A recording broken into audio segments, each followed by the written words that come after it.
بسم اللہ الرحمن الرحیم۔ السلام علیکم ورحمۃ اللہ وبرکاتہ۔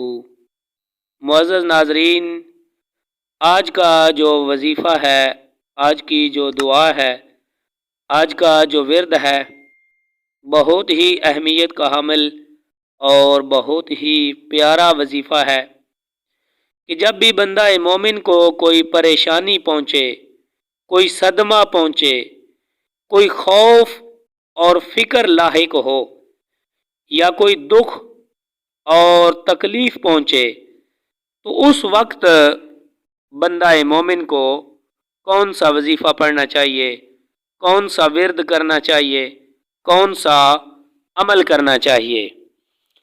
تو سب سے پہلے اس کا حوالہ آپ سماعت فرما لیں۔ ترمذی شریف حدیث مبارکہ کی کتاب ہے، اس میں یہ وظیفہ، یہ ورد اور عمل موجود ہے، اور فی الوقت میرے پاس حدیث مبارکہ کی کتاب ریاض الصالحین، اس کے باب خشیت الہی میں بھی یہ روایت موجود ہے۔ حضرت سیدنا ابو سعید خدری رضی اللہ تعالی عنہ سے روایت ہے، رسول اللہ صلی اللہ تعالی علیہ وآلہ وسلم نے فرمایا، میں کس طرح ہنسی خوشی رہ سکتا ہوں جبکہ سور پھونکنے والا سور کو منہ میں لیے ہوئے ہے اور اللہ کی اجازت پر کان لگائے ہوئے ہے کہ کب اسے سور پھونکنے کا حکم دیا جائے اور وہ سور پھونکے۔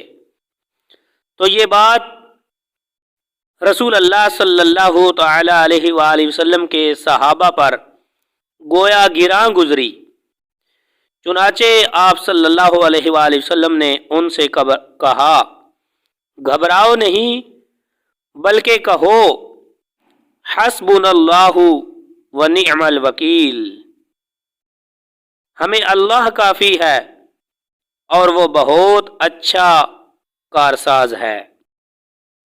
یعنی صحابہ کرام رضوان اللہ تعالی علیہم اجمعین نے جب قیامت کا تذکرہ سنا تو ان پر گھبراہٹ طاری ہو گئی، تو پیارے نبی علیہ السلام نے ان کو یہ وظیفہ بتایا کہ آپ سارے یہ کلمات پڑھیں۔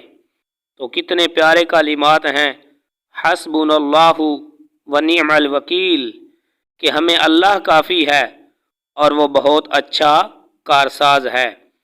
تو احباب ذوقار، تھوڑی سی تشریح اس کی سن لیں کہ اس میں نبی پاک صلی اللہ علیہ وآلہ وسلم اور صحابہ کرام کے خوف الہی اور فکر آخرت کا بیان ہے، جس میں ہمارے لیے سخت عبرت اور تنبیہ ہے کہ وہ پاک، محفوظ یا مغفور ہونے کے باوجود کس طرح اللہ سے اور میدان محشر کی ہولناکیوں کے تصور سے لرزاں و ترساں رہتے تھے، اور آج ہم لوگ ہیں کہ سر سے پاؤں تک گناہوں میں ڈوبے ہوئے ہیں، رات دن اللہ کی نافرمانی کرتے ہیں اور احکام و فرائض الہی سے غفلت اور اعراض ہمارا شعار بن چکا ہے۔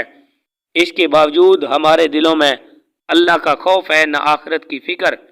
تو بندہ مومن کو اللہ کا خوف اور آخرت کی فکر رکھنی چاہیے۔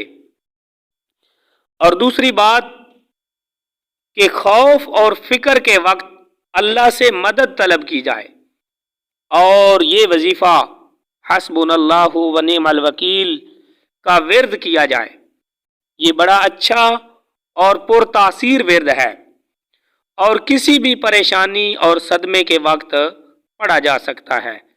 اور ایک بات یاد رکھنا کہ عمل کرنے کے بعد اللہ تعالیٰ پر بھروسہ رکھنا چاہیے کہ اللہ تعالیٰ ہماری مدد کرے گا۔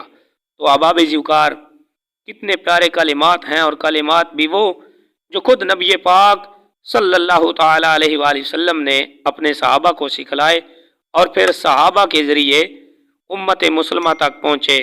من گھڑت وظائف، من گھڑت دعاؤں، من گھڑت روایات سے اپنے آپ کو بچائیں، خالص قرآن و سنت پر عمل کرنے والے بن جائیں۔ اللہ تعالی ہم سب کا حامی و ناصر